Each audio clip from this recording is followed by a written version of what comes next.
and welcome to Drawing with Paolo. Today we're going to draw a special request, a strange one, a cemetery.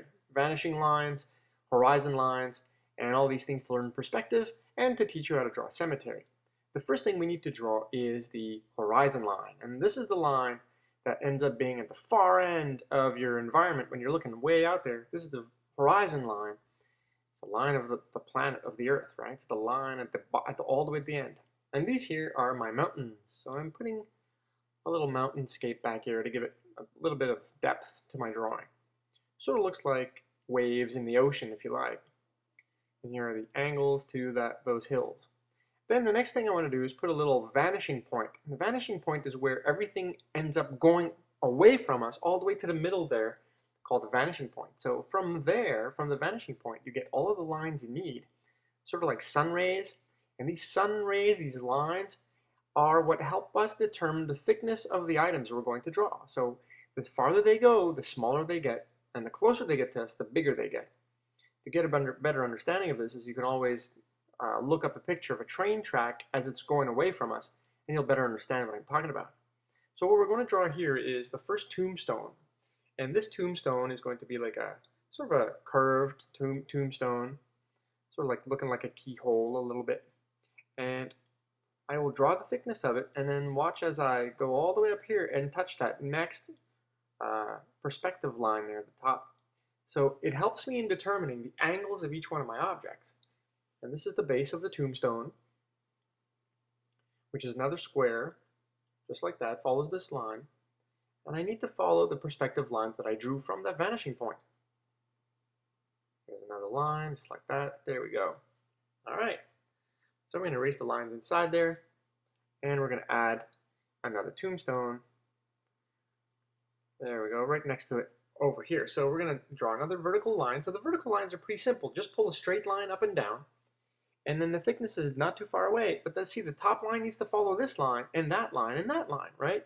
So you need to make sure you're following the perspective lines so it really looks like those objects are going towards the background. And perspective was invented in the 1600s, and you can check out a few drawings by Paolo Morrone, for example, and you can see the beginnings of perspective in those days. With there's horse battles, and you'll see like lances and so on the ground, and they're sort of fading into the back, sort of like this, where my objects get smaller and smaller as they move away. So we're going to draw another line up here, just so that I can have a really big tombstone, come all the way up, and touch that line. And here's the top of that tombstone because it's pointing towards the vanishing point. Here's its thickness. I'll erase the lines inside there. And then I'll make the top part of it. I'll make another line at the top here, so that will show me the top of my tombstone. Just like that, you see? And then we're going to pull that all the way down.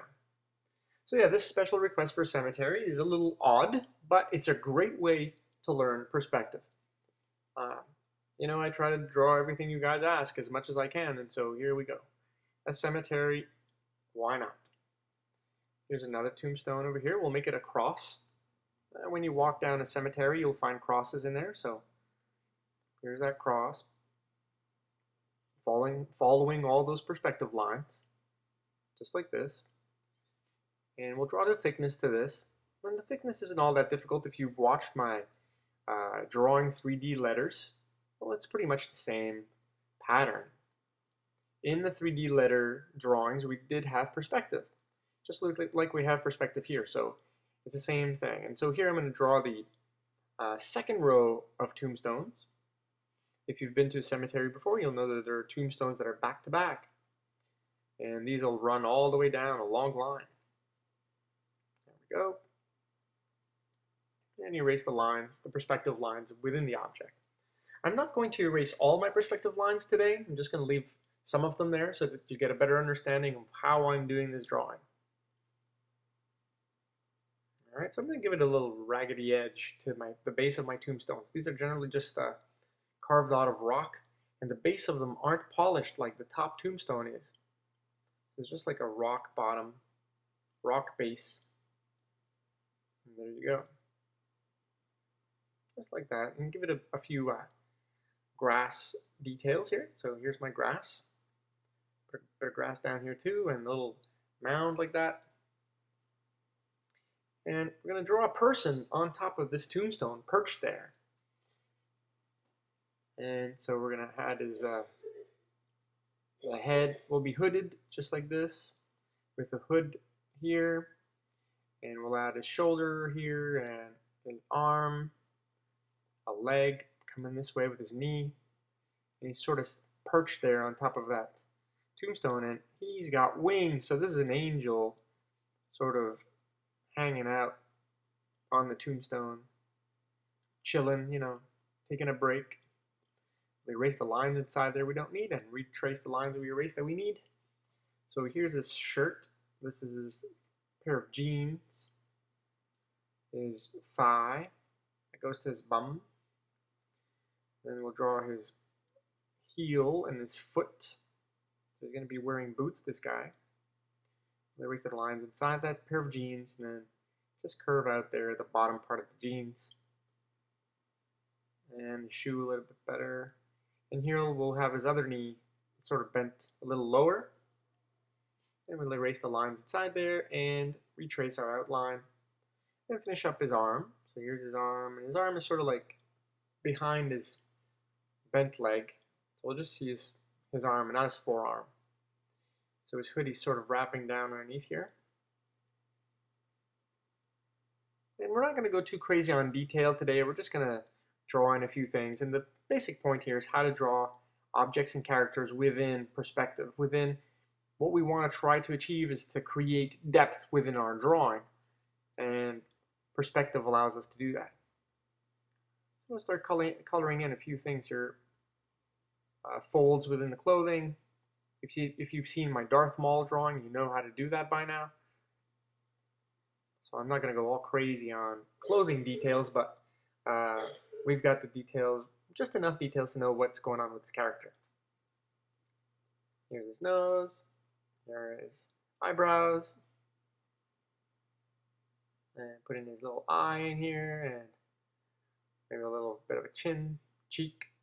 And we'll shade in that inside part. Do the same thing for the hoodie, shade that in here.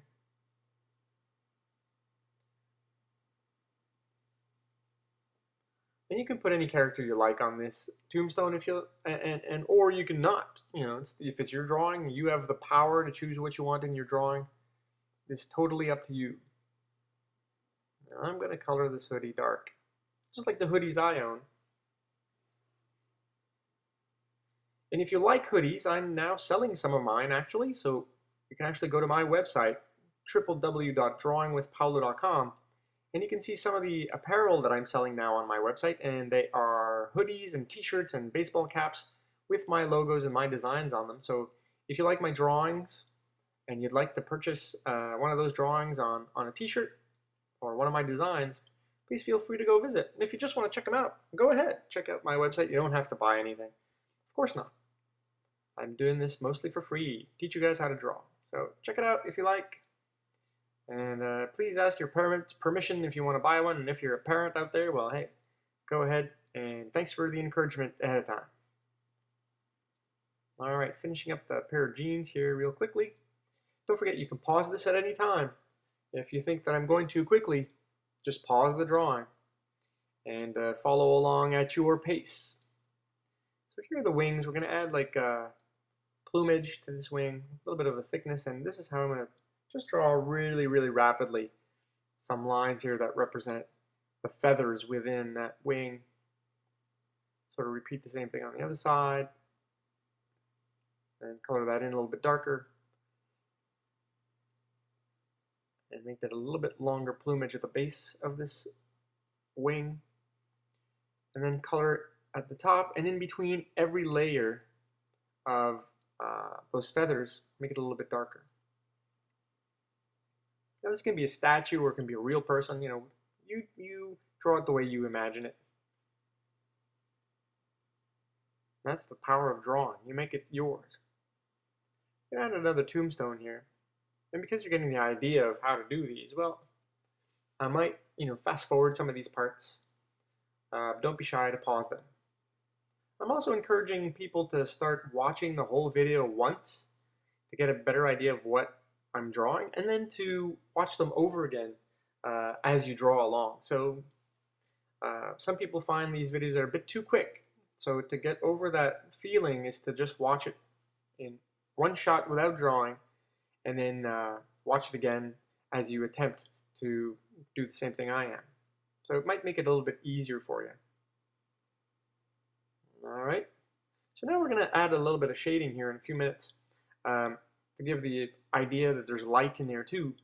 And we'll make it as though the light source is coming from behind the mountains over there, up and above and behind the mountains. And so everything that is facing us will be darkened, and everything that is to the right or left of those objects will be a little bit brighter. You'll understand that in a few seconds here, in a few minutes rather. I'm going to fix my pad here. All right, let's add some detail to these tombstones, just little rectangles and circles and things inside there. We'll make a nice, little bit more detail to this one. So making rectangles in there, adding the base of it, adding a thickness to that sculpted rectangle in there. There we go. And add a bit of detail in this one. Maybe there's text in there somehow.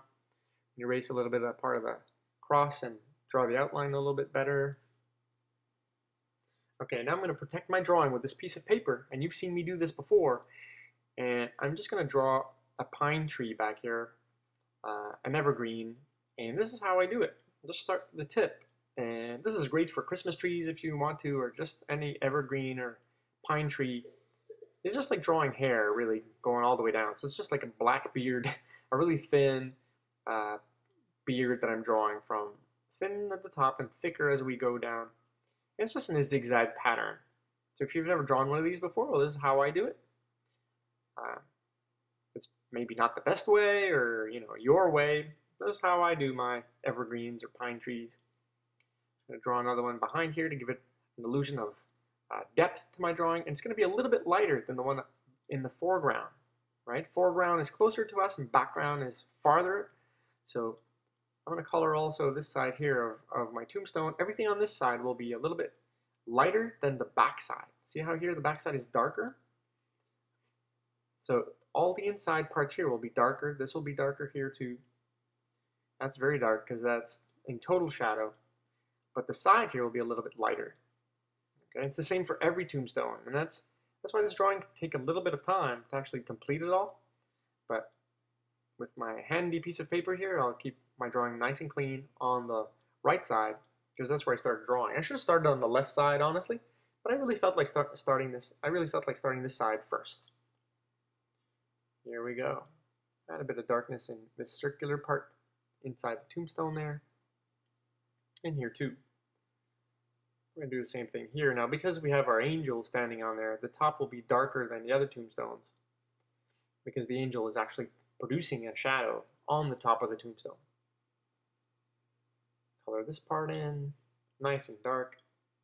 Make it darker up here. And then color the right side, or the left side, a little bit lighter. Make a nice definition line here out on the outside. Redefine these lines here a little bit better, just like that. Same thing over here. There we go. And we'll do this one too, make it a little bit more detail here with a little crack. Light, dark here. And we can color the top a little bit, of course, make that crack here a little bit more prominent. And color the top, give it a little bit of a shading. And of course the foot here would actually produce more shadow. Alright, let's get our piece of paper back in there, and we're going to start drawing here on the left side. So let's put in a tombstone. Now, notice that I didn't have a top line there, so I'm just going by eyes, choosing the thickness of that tombstone. I could pull another line. I should actually pull another line from my vanishing point, but I'll do that in a few seconds here. So remember that my vanishing point is back here, so I'm going to pull another line, and you can see the height of that tombstone just like that. And I want to make a really tall one later on, and maybe a fence.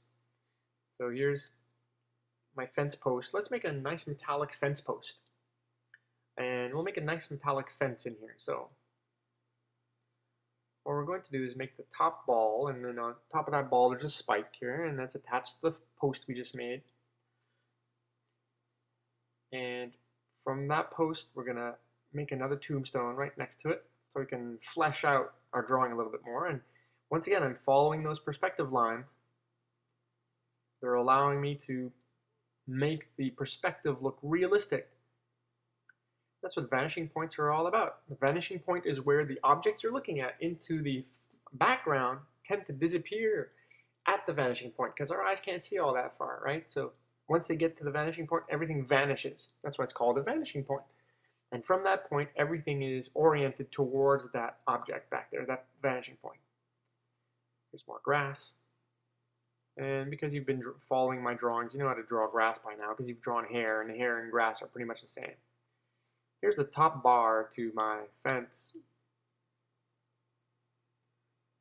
Here's the bottom bar to my fence. So all I'm doing is drawing horizontal lines here that are following my vanishing points. Adding a bit more grass.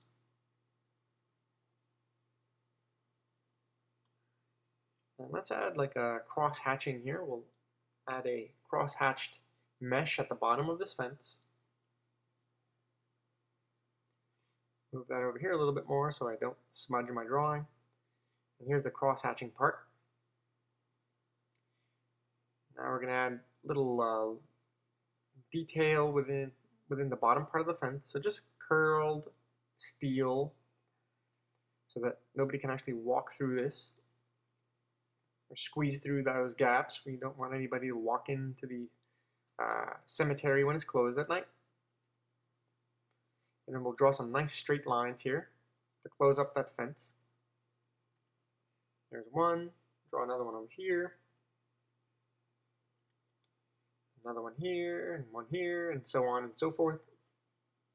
And then we'll draw another detailed part here at the top to look like the bottom one. There are nice curves. Very stylish. Very classic metal fence look.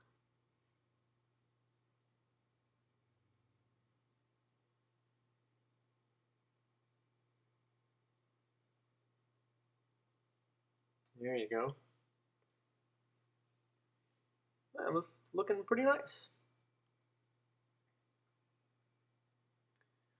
Okay, now let's color this side of those tombstones. Make this side of the post a little bit darker too because the light doesn't reach this end. And we'll add some details to the tombstone here, and we're going to add a few more out here.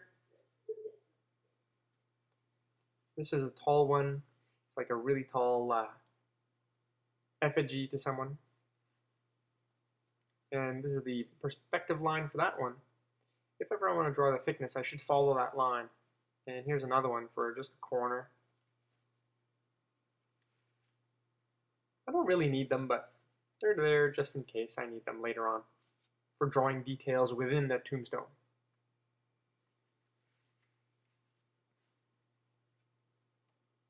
Alright, color this side darker. And this side here will be lighter. Add a little bit of detail inside there. Another tombstone back here. Remember the second layer of tombstones behind the first layer. Just like we did on the right side over here. And now what we're going to do is color in our mountains. Just a nice gray shade like that. And then what we can do is we're going to add a tree out here. So here's how I draw a tree and how you can draw a tree. It's just really doodling in some limbs here and pulling it down. I don't need that much detail in this tree because it's pretty far back there. So it doesn't need a lot of detail. I'm just having fun drawing in lines and pulling lines left and right. It doesn't need to be perfect. You can just make, if you want to make a perfect tree, go ahead and do so. I just don't want to make too much detail to this tree. And it's probably in November in this shot, so there are no leaves on my tree at the moment. Here's another one. This one will be a little bit darker because it's closer to us. And here's another pine tree or evergreen back here. And let's add another tree back here. Give a sense of depth to our drawing. Alright, we're going to fast forward this a little bit to because you probably know how to draw these by now. Give yourself a bit of practice coloring these tombstones as well.